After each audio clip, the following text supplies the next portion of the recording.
Uyu munsi ni umunsi wahariwe abakundana ku isi yose, Saint Valentin. Abantu bari mu myambaro y'amabara yawitiriwe, kenshi ugasanga ari umweru n'umutuku cyangwa se umutuku gusa.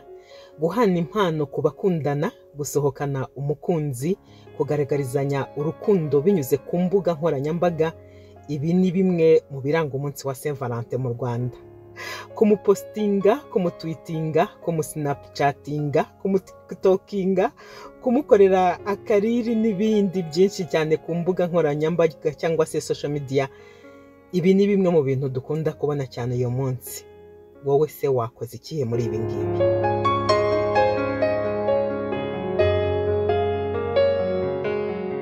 Urateganya iki uyu mugoroba?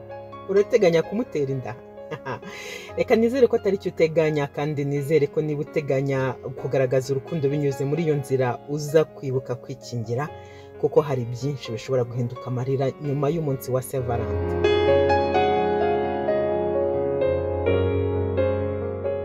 Mu Rwanda, nyuma y'iminsi y'ubukene bwinshi yo mu kwezi kwa mbere, usanga ibitaramo byateguwe kuri Saint Valentin ari byo byongera kubona ababyitabira mu buryo bworoshye, aho abantu bamwe baba bateguye kunezeza abakunzi babo binyuze mu myidagaduro nk'iyo ngiyo.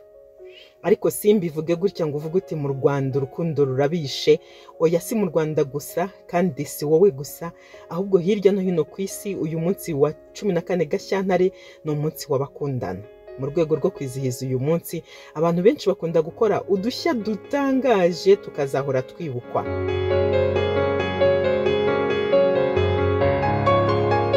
Urugero, mu ngoro y'umuco w'ubushuti yitwa Viet Tiep muri Vietnam, habera amarushanwa yo gusomana. Abasomanye igihe kinini kurusha abandi bakabihemberwa.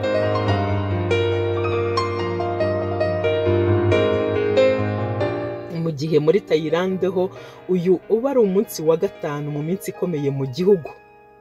Icyo gihe umuntu atanga ururabo rumwe ku muntu umwe yihebeye, akamuha indabyo 11 mu kumwereka ko ari we yahisemo, cyangwa se akamuha indabyo 99 mu kumuha ubutumwa ko bazamarana ibihe byose, cyangwa se akamuha indabyo 108 mu kumusaba ko babana. Urumva, ntabwo yirirwa atera ivi, ahubwo arindira ku munsi wa Saint Valentin ubundi agashaka indabo 108 zikaba ikimenyetso cy'uko ari kugusaba ngo ese wakwemera ko tubana. Mu gihugu cya Finland ho habera amarushanwa yo gusiganwa, bagasiganwa bahetse abakunzi babo mu mugongo mayidiya. Abasize abandi bagahembwa litiro z'inzoga zingana n'ibiro abo bari bahetse bafite. Ariko se kuki uyu munsi wiswe w'abakundana? Kuki witiriwe Mutagatifu Valentin? Valentin ni muntu ki? Ahuriye he n'urukundo mu bantu, cyane cyane urubyiruko?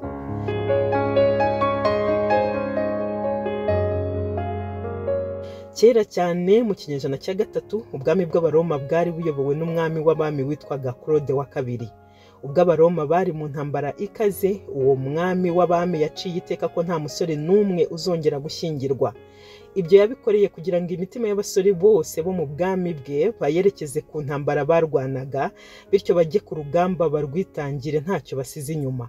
Aho niho umupadiri witwaga Valentin de Terni yabonye ko ari akarengane bakorerwa, maze yiyemeza kujya asezeranya abasore n'inkumi, ariko akabikora rwihishwa.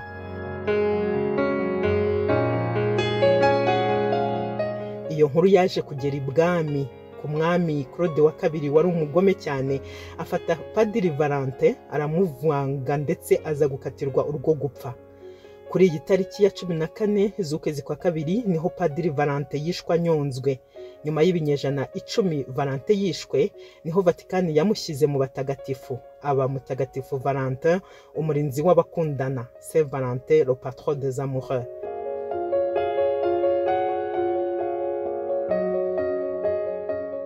Ni aho ngaho iyi tariki yahereye yitirirwa abakundana, kuko uwabitangiye bikomeye ariho yatakaje ubuzima kandi ari cyo azize.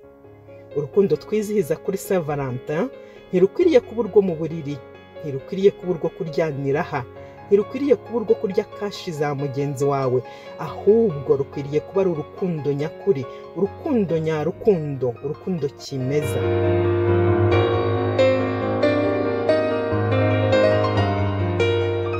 reka ngire nti umunsi mwiza w'abakundana ku bafite abo mwihebeye mwese, nanjye ndabakunda cyane, bityo umunsi mwiza kuri njyewe.